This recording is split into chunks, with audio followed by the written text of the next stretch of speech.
Hi, my name is Martha. Welcome back to my booktube channel. Welcome back to Black Feminist Fridays. Today I'm going to be reviewing Such a Fun Age by Kylie Reid. This is a book that has been hyped this year.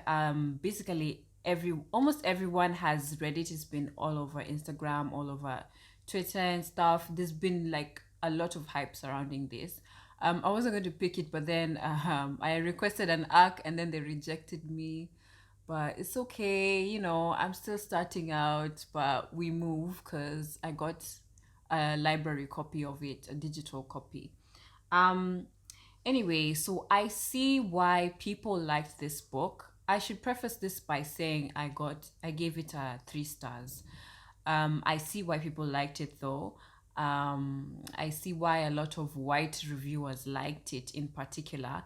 I haven't seen a lot of black reviewers gush over it, and people who like it kind of like it, but not like love it. But it's like there's another section of people who really, really love this book, and you can tell. And a lot of the reviews seem to say no easy answers. Like if you look at the mini reviews about of famous authors reviewing the book, they keep saying no easy answers, no easy answers.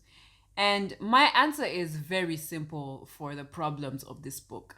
Stay away from these crazy ass white people because period.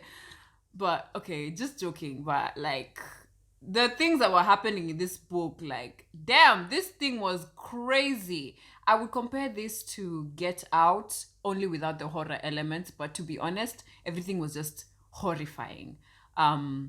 So this is a book about this girl called Amira, and she works for this white family as a nanny or a babysitter basically, and she goes to the store with the child of the family after an incident occurs in their home. And when she goes to the store, a white woman calls the cops on her, and obviously, all those things of you can't do anything while black, can't go to the store while black. And then now she looks like she's kidnapping the child, so it's a whole thing. And you know how these things are filmed and then they go on Twitter and then they go viral, hashtags and all that and stuff. So it's just about after the incident, like how her and her employer, who is called Alex, how they relate afterwards, and how you know how what the dynamics between them are like after that incident, which I suspect was sort of something that had been started before the incident, but just escalated afterwards. A lot of people seem not to like Amira because they think she's unremarkable, or that she should have stood up for herself, or she should have been more active in her interactions with the people around her. But I feel like she was kind of a conduit to the audience. She's almost like, I forget his name, but the main character in Get Out. I feel like they're comparable in just the way they just look at things and are like, these people are nuts. Like you see that, right? Like you see that, like they're nuts, right? So she's kind of like that, and she has a best friend, the same, the same type of character as the best friend of the main guy in Get Out. I'm so sorry, I can't remember his name, but yeah, Lil Rel. She has like a friend like that called Zara, and they're just like, these white people are crazy, girl. Like get out of this house, like fam, like get out. And also she's kind of this person who's like she just wants to go from A to Z, and she doesn't want to bother anybody. Doesn't want anyone to bother her. She just wants to get health insurance, a good job, like just wants to be the same as her friends, because her friends seem to have moved on and she's kind of 25 and stuck and doesn't really know what to do with her degree, doesn't really know which direction she's going in.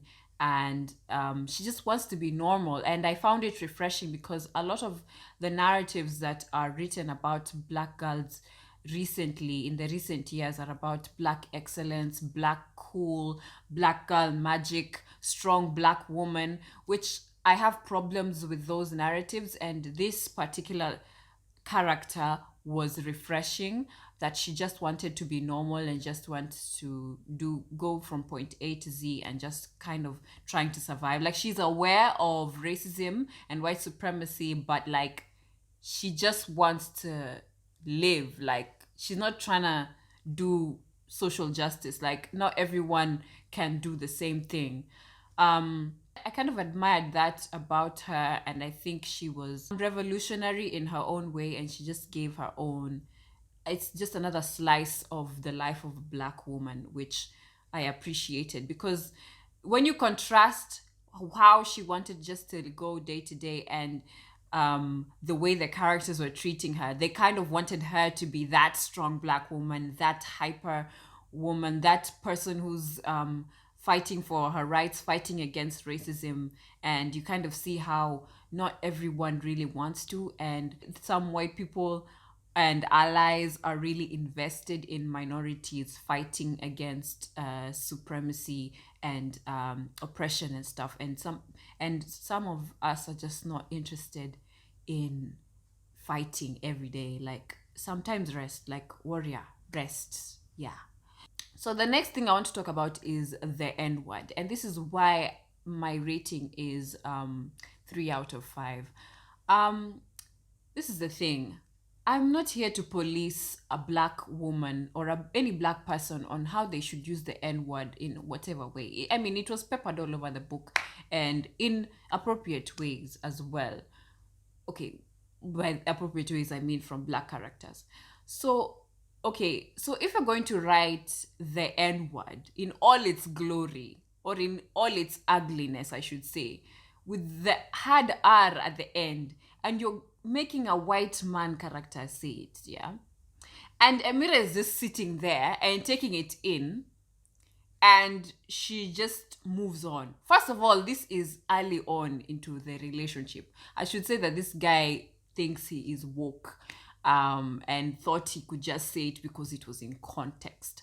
So, okay, I understand she is shocked. She lets it slide. I too have let problematic shit slide with someone I was seeing. I'm not gonna judge that. But later on, she kind of lays out her issues with her boyfriend, and she kind of says, I don't like this, don't take me here, I don't like it when you do this. She kind of lays out everything that she doesn't like he does because of their racial differences. So why couldn't she address the N word as well? And I felt like this was a missed opportunity to address the fact that you are not allowed as a white person to have that word in your mouth under any circumstance. If she could have checked that in the book, then someone could have actually gotten the message. So it's like, I just hate that somebody out there is going to be looking at that scenario and thinking, oh, it's a Black woman writer, oh, it's context, oh, why are you so mad? I mean, she said it. We're gonna go round and round in circles again. So I felt like that was a small opportunity for Reed just to like kind of just tell these white people, you not supposed to say the N word, like, damn, like, bye, like, period. So that's kind of what bummed me out about the book. I must admit, I didn't like the characters, but it didn't affect my rating of the book. In fact, if the N-word thing was addressed, I think I would have given it a 4 to 5 stars, like everyone else. That's why I say I know why people liked this. It was kind of absurd and strange, and it was just drama. Like I just remember writing in my notes like, "Child, the drama!" Like, hey. So I think I've addressed the two things that are not so spoilery. So I'm gonna be heading into a kind of spoilery section of this discussion of the book. So apart from Emira, there are other characters who were so like I kept on yelling. If you've seen my Instagram stories recently, like I kept on yelling at this book. Like I was thinking, oh my god, race and class are so deep. Like Reed addresses these issues in complicated layers with each character that Emira comes into contact with. So you have Alex. The Actually, I'll deal with Alex later because Alex is just the she's like a mind she's so mind-boggling. I don't understand her. Like, I don't know. I need a white woman to explain Alex to me because I am lost. So, okay, we'll start with Emira's boyfriend. So her boyfriend was, what is his name again? Kelly. Kelly with a EY.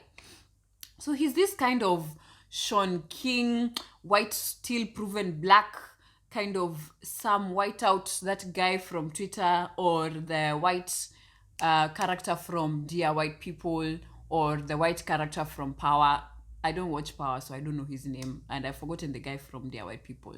Anyway, he's kind of that kind of character, and he thinks he's so woke, like he thinks he knows what's best for black people, and if black people are not fighting for racism, then then like we don't really, like we're not caring enough, and he cares so much. Throughout the book, it's not clear whether he's fetishizing black people, because he's been hanging out with black people from high school, dated black women only, dumped his white girlfriend. So he was dating Alex. So that's the connection to Emira. And they broke up. He dumped her, and Alex has a lot of complex issues about that, which I will get into later. So Kelly, yeah. Kelly, you don't know whether he's fetishizing black women or if he's just, sometimes is, you can't all the time just question people's motives, because it could be just the way they grew up. But then at the end, you get to see that he he kind of he gets with another black girl, and I was like, why does this guy who had the girl to use the N-word, how does he get to ride out into the sunset with yet another black girl? And how does he get to, like, lecture Emira about her choices in life? Like, he was lecturing her for taking the babysitting job with a white family, for taking for wearing a uniform, for the things that she has to do in order to survive. Like, dude, you don't know my story, you don't know my song. Like, can you get the fuck out? Like, I felt like there's this reversal thing that has happened where woke white men infantilize black people. Like, there was a lot of white savior complex going on in there. Kelly aside, because he can choke, he said the N-word and he can choke, and he wasn't even checked. Muhim aside, there was also who? Oh my god. This is why I'm saying the dynamics of race and class was so deep, because it wasn't just on a race level of white people and black people. There was also a black woman with a very high respectability politics. And she, these black aunties who think that they know what's best for you, yeah? And they're like, oh, so what direction are you going in life? Oh, do you watch Blackish? It's such an important show. You should watch it. Oh, she knows what's best for you. You should go there. Like, whoa, back the fuck up, auntie. Like, who asked for your opinion? She was all up in Emira's business, and she was backing up, Zara, who was the Emira's best friend, called her an Uncle Tom, because she was just stepping into places that she was not asked to at all. And I was like, class over everything. Once people get some money, they forget where they are also disadvantaged from. And Tamra was that kind of character, and I was like, mama, like, auntie, just step the fuck away. Like, let Emira work it out by herself. And she was acting like her mother. Like, who asked you? Like, bye. Anyway, her done. Of course, other characters did their own things. People talking about mixed kids. There was just a lot of mishaps to do with the race, and you just see the ways in which well-meaning white people just as in, man, you guys just go and sort it out for yourselves, because it's a lot. It's too much. I cannot, like, man. And then now we get to the cluster, the utter, I don't know. Like, how do you even explain Alex? Why? Oh, the utter clusterfuck that is Alex. Sorry for my French. She is this woman who is so privileged, so sheltered in her upbringing. And I kept on wondering, why is she so obsessed with Emira? She would go through her texts, she would ask her all these personal questions. And I was like, why are you treating this woman like a pet?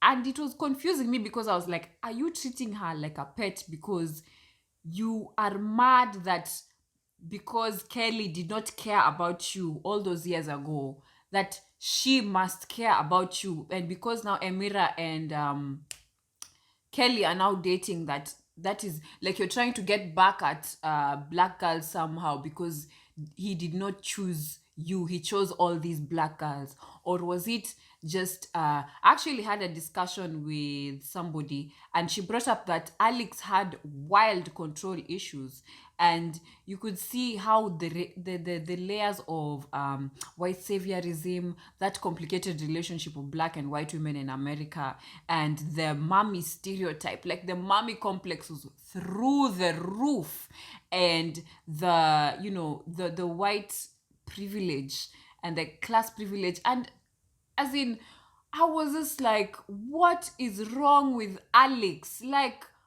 whoa. And why can't she parent her child? Why can't she parent her child? Why did she want to, you see now how historically black women in America have been mothering the children of America since slavery? As in, you can just see how this woman really wanted to put all her responsibilities of mothering on Emira. Like, how the fuck are you getting out of your house, leaving your baby in the house to go and do racist Olympics with Kelly? Honestly, is it that deep? Is it that deep? And then someone also pointed out that you could see, because there was a child involved obviously, and now you could even see how the racist tendencies are being passed down onto the child. Like, you can't parent your child, but you can easily just pass down racist tendencies onto your child, even as young as 5 years old or as 2 years old. Like, it was so wild. Like, everything in this book was a bloody roller coaster. I heard that Lena Waithe got the film rights to this book, and man, considering what she's done with her previous projects, I am not enthusiastic about it. But anyway, like, what can you do? Like, I would have been more interested in what Eva would do with it, or Boots Riley, or even Jordan Peele, although it reads a lot like Get Out, so I don't think Jordan Peele would be the best. But I don't know, like, especially with the N-word scene, I'm not sure how she will handle this book. I don't know. And I'm also not sure whether this book really got out the message that it was intended to portray. I hope somebody got it. I hope some person who has been an Alex got it. And because I feel like also there'll be a lot of Alexes who will read this and still want their egos massaged. So we are back to square one. Ugh. So I really hope Reed got what she wanted to say across. I am interested to see what else she writes, but I didn't hype this book as much as everybody else did, because I had that issue with it. Not to say that you shouldn't read it. Go ahead and read it whether if you feel like. I'm not here to police what books you should read, but those are my issues with the book. So yeah, tell me what you think about this book. Are you as confused as me? Like, I need to know. I'm still no, I'm still left wondering why. What? Alex, white women, explain yourselves. America, explain. America, explain. It doesn't make sense. But yeah, thank you for watching this video. If you have anything to say about this book or discussion about this book, just tell me in the comments down below, and please like, share, and subscribe, and I will see you in my next video. Bye.